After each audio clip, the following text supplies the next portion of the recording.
If you're a YouTuber and you're thinking about using AI generated music in your content, here's why you should rethink that decision. My name is Savage Woods, and I help YouTubers, creators, and brands avoid copyright claims on their channel by using the music that I created in the Savage Sound Library, which is a royalty-free and copyright-free music library specifically made for YouTubers and content creators and brands. Because I understand what it's like to get copyright claims on your YouTube channel, and then you can't monetize that video. And that's something that we all want to avoid as YouTubers. Now, YouTubers need royalty-free and copyright-free music, and generative AI music platforms have been notorious for training their platforms with music that they don't have the rights to, okay? So that causes their platforms, the music that the platforms generate, to sound similar to the music that they trained it on, aka what they stole the idea from because they did not have permission in the first place to use the music, okay? And a big offender, this is Suno, okay? And OpenBeat.AI as well.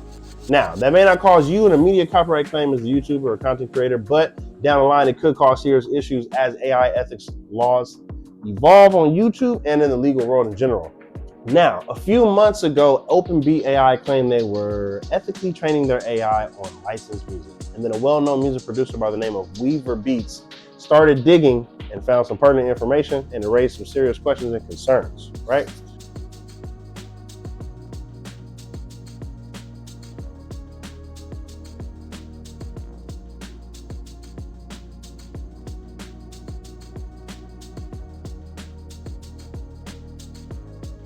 Now, OpenBeat.AI claims they were ethically training their musical AI generator. What does ethical AI training consist of? Well, first, it means that the artist's music that was used to train the AI was properly licensed beforehand. And since it takes a lot of songs to do this, there was no way that they were going to get that done by the time they promised. And they promised this after they were called out by Weaver Beats, which means they didn't dig in the first place to confirm that they were actually doing ethical things. They just said it. They built a website and wrote on it and said, we're doing the right thing without even knowing how to do the right thing, clearly. This is the thing. They were also using additional third-party AI tools in their system, specifically Suno, which has been the biggest offender in the music AI space, okay? Suno has blatantly stolen and trained their system on copyrighted music without permission. They've had multiple media headlines full of controversy and are involved in lawsuits regarding their disregard for ethically training their platform. Now, here's why that matters to you, especially if you monetize on YouTube. If an AI music platform doesn't actually control the rights to what it was trained on and use that music in your videos, you could be the one who ends up dealing with the copyright claims. It's not going to be them, it's going to be you. And it's not about OpenBeat.AI, well, just OpenBeat.AI. This connects to like a much bigger issue involving Suno, lawsuits, and even efforts, positive efforts from organizations like Soundexchange trying to build ethical AI frameworks. Now, when his company was called out for unethical usage of AI training, the first thing he did was responded with an AI slop video. And I noticed a lot of the AI guys in the space do that. Timbaland did the same thing when he was called out. He just posted an AI slop video and kind of like demeaned people. It was strange. And this founder did the same thing over here at OpenBeat.AI. So I don't know. There might be some personality traits that are, AI people have in common, bro. I don't know. Like, I don't know. Within this music space, at least, Maybe they're just assholes. I don't know. That's probably it. Probably just. Then they deleted that video, and then they posted a document. And one of the things many things were in that document. One of the things that was in that document, right, stated that they did not realize that they were affiliated with unethical music AI training systems such as Suno, and promised to make their entire site ethical within a very short time frame, which was actually impossible. And once they realized that, they also deleted that statement from their YouTube, right, which was a photo as a video type of thing. And then the owner posted a 45-minute rant. The video was literally crooked, like this crooked, in an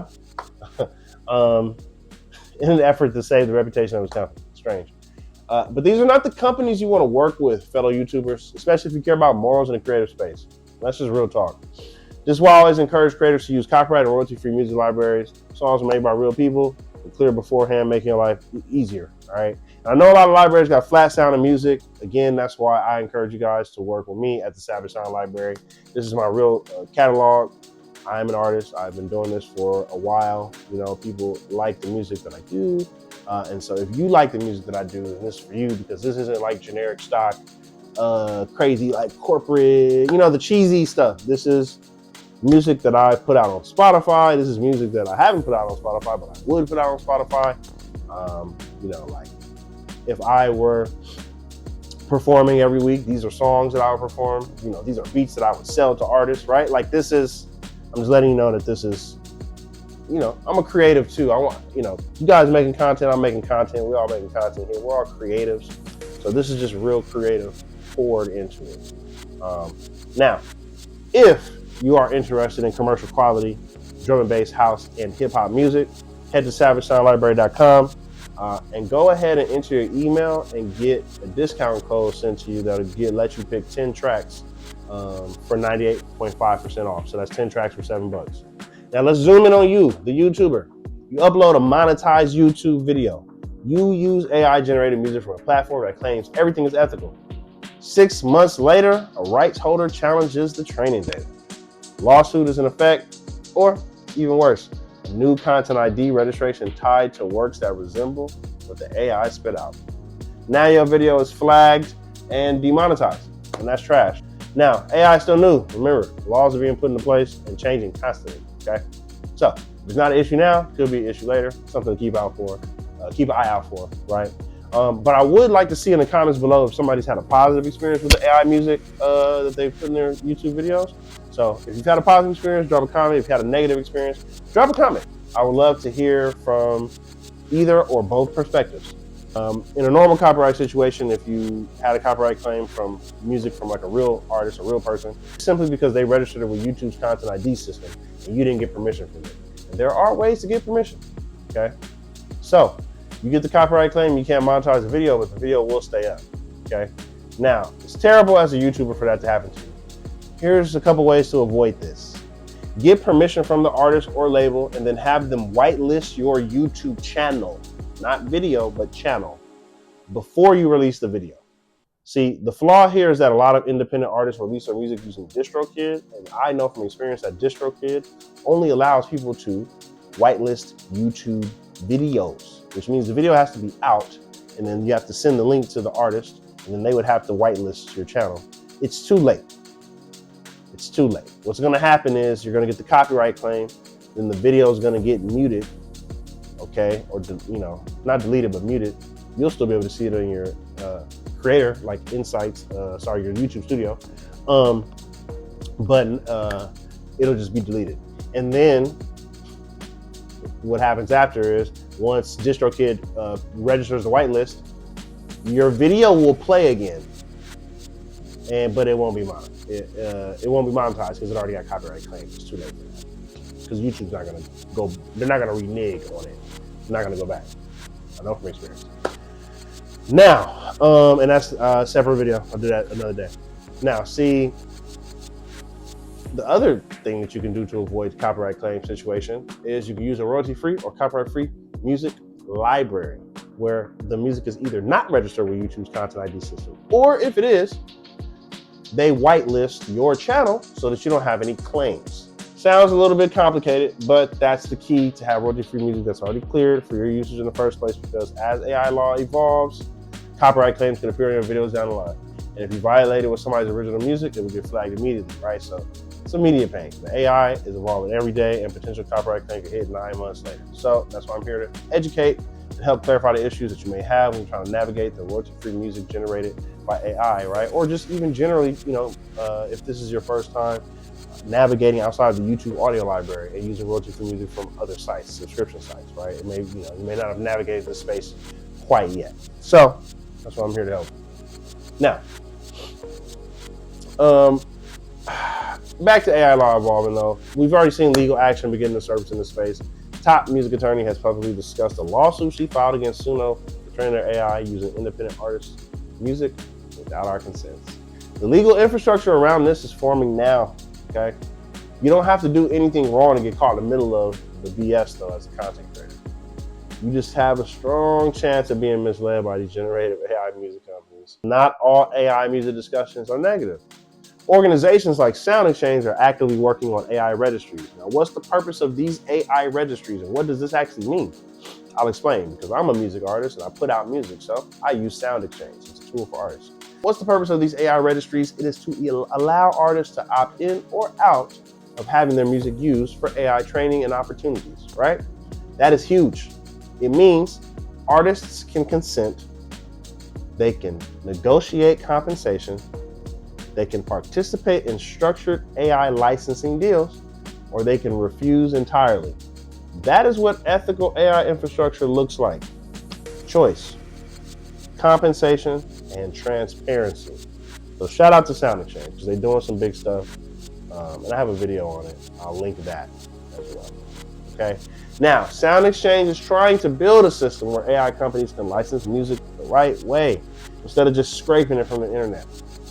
That's a very different model from train first and ask questions later.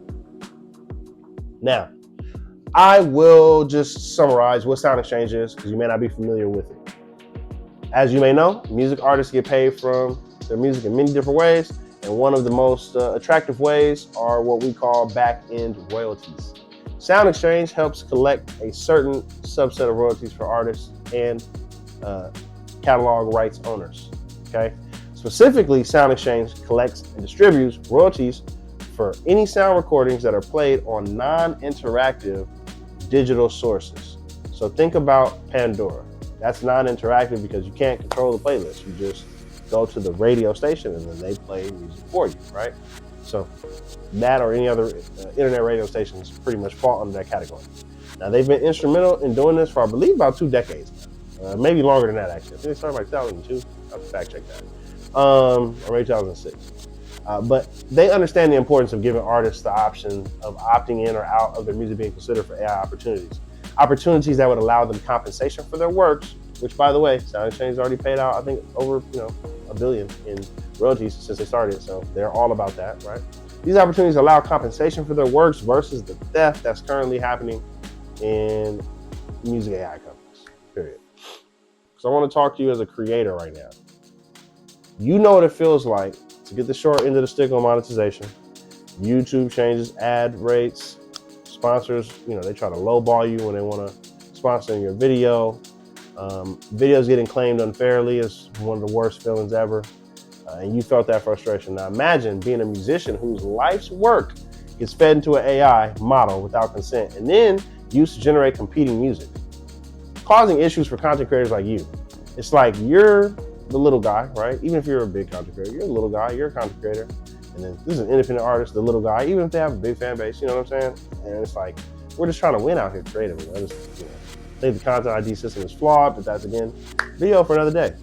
Now, artists deserve structured compensation. Creators deserve structured compensation is what I'm trying to say. We are all in the same ecosystem.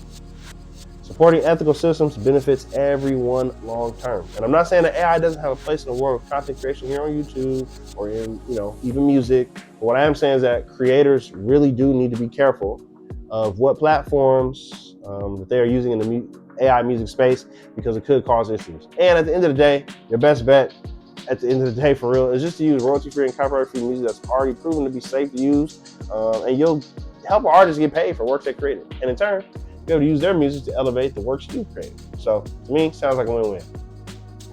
This isn't about banning AI. AI music is not going away. And in the future, you might decide to generate music for certain projects. That's fine.